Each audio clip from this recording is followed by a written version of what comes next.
This is Barbara Gahn-Mueller. You know, each week we talk to people who are pioneering the possible, as the title of this book is, from Scilla Elworthy. Scilla Elworthy. Let's start this with the right name, Scilla Elworthy. Pioneering the possible. We are so lucky that she's here today because she has been nominated for the Nobel Peace Prize 3 times. I read her book, Pioneering the Possible, Awakening Leadership for the World That Works. And I'm Barbara Gahn-Mueller, your host for the next 15 minutes. You're going to hear what can happen when your vision becomes clear. You're going to hear what can happen when you realize that some people might be trying to sabotage our work. Let's find out what we can do about that. Now, I could introduce her, but I want to spend the whole time, even though she's been nominated 3 times for the Nobel Peace Prize. What I loved about her was when they brought the troops in 1956 in Budapest, she went upstairs and packed her suitcase and she was ready to go help. That's my heritage. I'm Hungarian. I wouldn't be in this country if my grandfather wouldn't have immigrated from Hungary in early 1900s so that he could avoid war. When the coffin maker was piling up the coffins, he said, "What are you doing?" at 17 years of age. And the coffin maker said, "We're going to need him. The war is coming." My grandfather, who was quite wealthy in Romania, Hungary, whatever it was called at that time, got $5 in his pocket and came to the United States. And I'm here today to interview Miss Scilla, as I call her. She's an angel from heaven. I'm going to start with the first question. You said the future belongs to those who can see it. Talk about that a little bit, because you definitely are seeing the future. I didn't actually say that. That was my mentor, Professor Sir Joseph Rotblat, who was one of the first nuclear physicists working on the Manhattan Project. And he quit the Manhattan Project when he realized that Hitler did not or was not developing a bomb. He was a man of great principle, and he ended up uniting Russian and American scientists, nuclear scientists, to oppose the bomb. So he said, the future belongs to those who can see it. And that is absolutely close to my heart, because unless we have a vision, unless we can imagine what would be a better future, particularly now in this time of COVID, where it's so hard for people to see, how is this going to end? How are we going to make a better future for our kids out of this? It's terribly important to have a vision of the future. And you mentioned sabotage. So many people now have become oriented to the short term, oriented to fake news, oriented to actually disbelieving that there is good in leadership. So it's up to us, those who've had the opportunity to grow through hardship, like you did and your parents in Hungary, like my father and mother did emerging out of the First and Second World Wars, and all the experiences we've had since. We've managed to hone our leadership capacities so that we can stand up and take a stand on issues that matter now. And that's more important than it ever has been. You remind me so much of my late husband, Dr. Robert Mueller, and we would do speeches all over the world for peace. And they would say, "What can I do? The world's going to hell in a basket," excuse my language. But Robert would say, "What are you thinking about? What are you imagining for our future?" And that's what I get from you. We have to imagine the future that we want to live in, because now when this is over, the COVID-19 has put us into a new place. It's also put us into new awareness of things that we can have happen now that we are more quiet and able to think on our feet and be home with our children. So what makes a person, I'm going to ask the first question you asked me, what makes a person strong enough to prevent violence? First of all, that they've faced their own fear. All the greatest and most courageous peace builders that I know all over the world now are those who have actually looked at their demons in the face and, if necessary, talked to their inner critic. We all have an inner critic. I mean, when I talk to big audiences and I say, please raise your hand if you do not have an inner critic, and nobody does. So we all have to face this voice from childhood often that criticizes us at every turn. And one of the things we have to do as a daily practice, if necessary, is to identify and talk to that dark side of ourselves. Because if we just run away from our shadow or our fear, it will pursue us. So we have to turn around, sit down, and have a conversation with it. Sometimes I do this at 3 o'clock in the morning, because that's when the inner critic wakes me up with a growling on my shoulder as to what I haven't done and should do, and so on. And you'll probably think I'm mad, but what I do when I toss and turn and can't get back to sleep, I get up, I make a cup of tea, because I'm British, and get back into bed and put 2 pillows and suggest to my demon, who's actually a dragon, a fire-breathing dragon, that it sit on the other cushion. And I say to it, why did you wake me up at 3 o'clock in the morning? And then I go and sit on that other cushion, and lo and behold, I speak with the voice of that dragon. I don't know what's going to come out of my mouth, but what comes out of my mouth is what he, it is a male, would say. And it's usually a repeat of the chastisement, the blundering I've had that woke me up in the morning. Like, you haven't prepared properly for tomorrow. You're going to fall flat on your face. You're just going to make a mess of this. So I go back to my cushion and I say, that is not very helpful. You have to be quite tough with your inner critic. What do you really want me to know that you know that I ought to know? Because I know he does. Then I go back to his cushion and answer in his voice. And gradually he calms down and begins to deliver the truth that I need. And it always ends up being incredibly helpful. So it's like that he knows that truth that I didn't know I knew. And I picture him now as having under his left claw a diamond. And if I can approach that fire-breathing dragon and develop a dialogue with him, he will lift his claw and I can get that diamond of truth, which is really how I think, shaped the last 15 years of my life. Wow, what a fabulous technique. Because in my master's program, we had to do that. We had to talk to our dark side, put it on the, on the chair and find out. But I forgot about it. And thank you for reminding me, because that small little voice that says, what the heck are you doing now? Who says you can do that? And then sometimes I talk to it, other times I ignore it. But I think talking to it gives us more strength, doesn't it? Absolutely does, because then it can't, well, if it does run after us and nag us, we just turn around and say, okay, what now? What do I need to know? Tell me. What do I need to know? What a beautiful question. Yeah. And it does have our best interests at heart, our dark side. You wouldn't think it, the way it often behaves, but it does have a great insight into the truth for us. And I think that's why we were born, to discover that destiny that we were encoded with at birth. And now all of a sudden we have an opportunity to find out what's stopping us. What is stopping us? And how can we find the truth about that? Well, you've already given us so much wisdom that I just want to thank you. I know you're extremely busy getting a new CEO. For which nonprofit are you working on right now? It's called The Business Plan for Peace. It's based on a book that I wrote a couple of years ago. I also have that book. Thank you.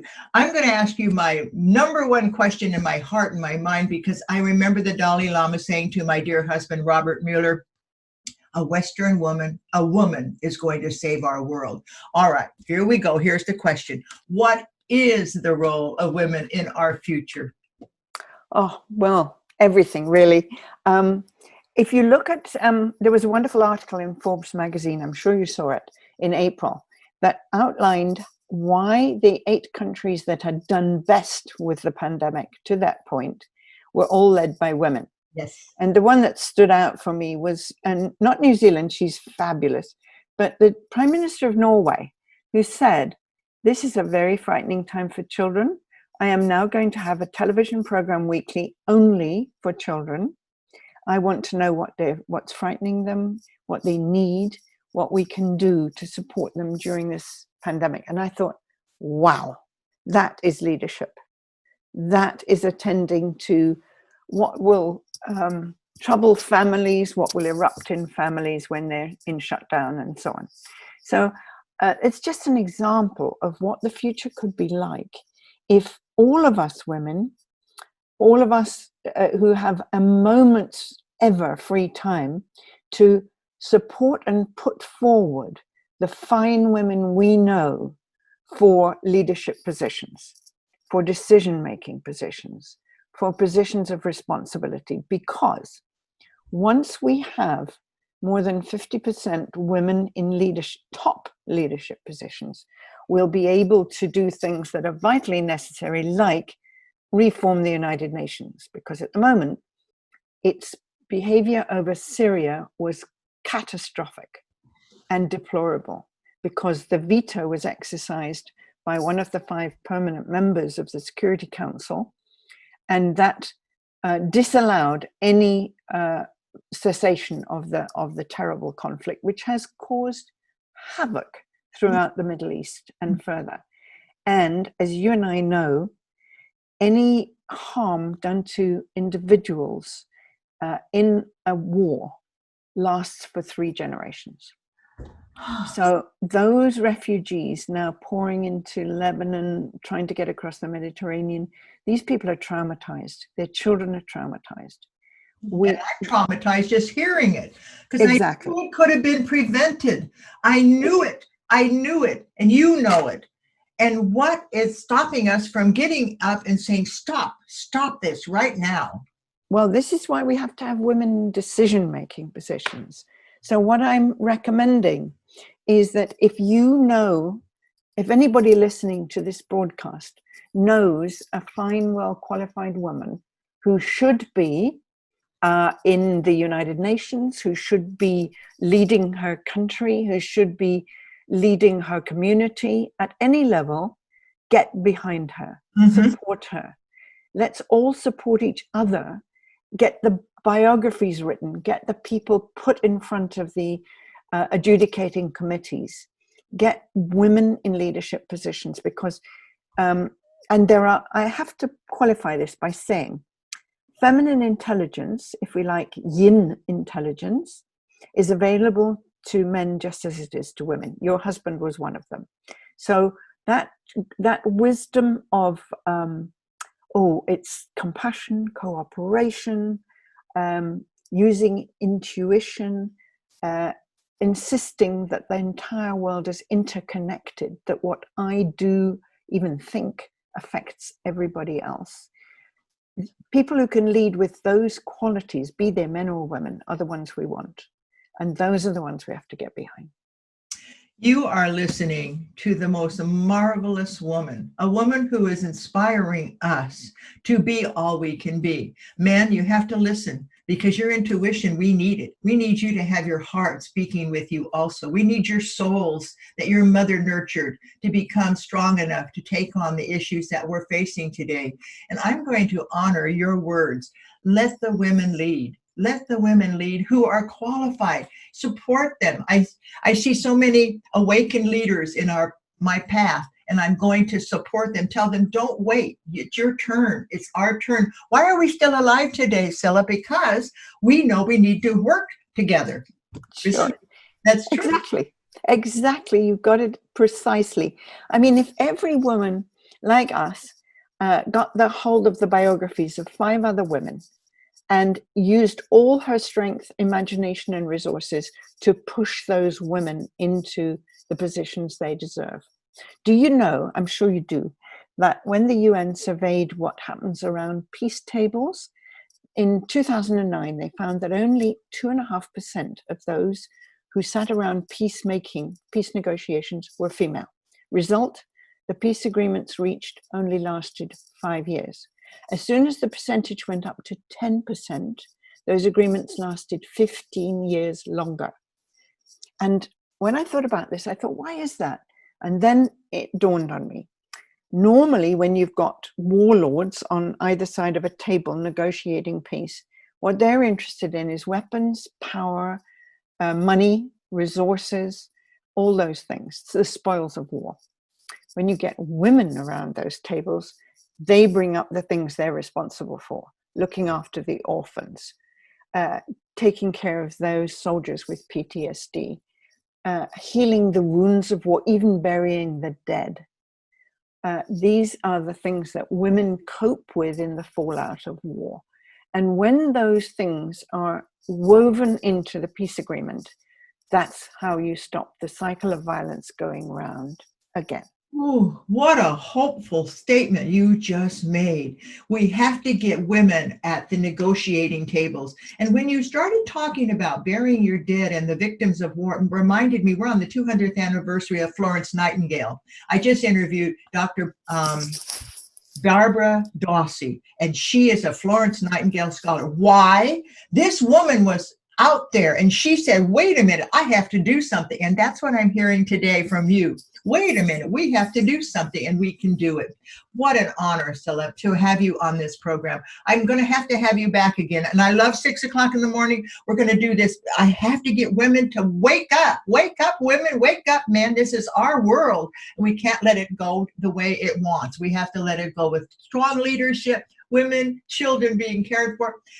I could talk to you for the next hour, but we're going to let you go with one last word. Tell us what you'd like our world to do right now. Let me just give that a bit of thought, because obviously what we've just been talking about is uppermost for me. But I do believe we need to learn the lessons that this pandemic is trying to teach us. I believe that the pandemic is here because we didn't listen to nature before. Nature sent us floods, we didn't listen. Nature sent us fires, we didn't listen. We didn't do something about the environmental damage we were causing. Now we need to really take those lessons to heart.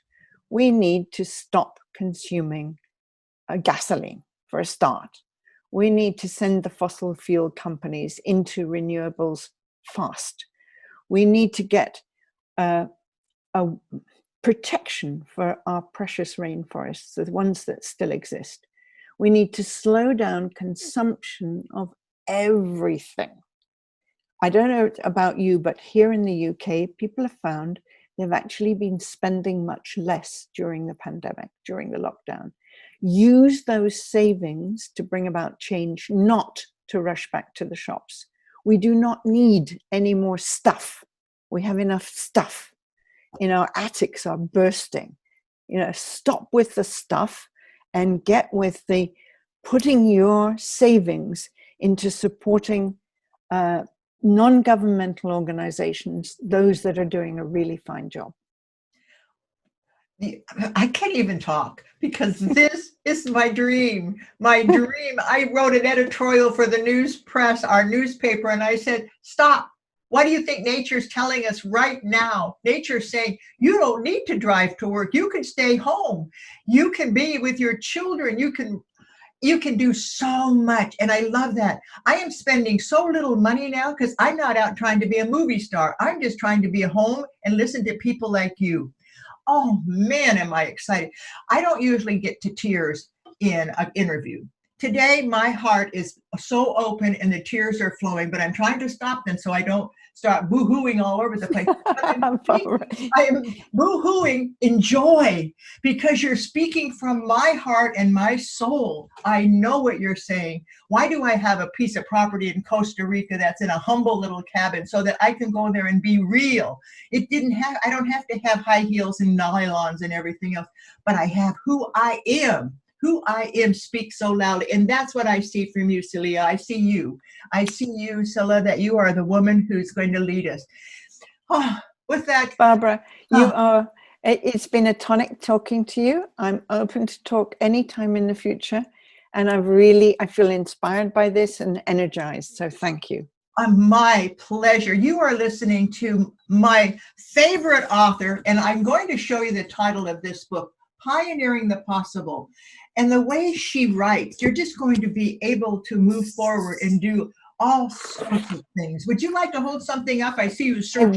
I would, Barbara. The one I've just finished is this one. It's called The Mighty Heart. Oh, how to transform conflict. And it's just very little and thin. You can get it online on my website and on the Business Plan for Peace website.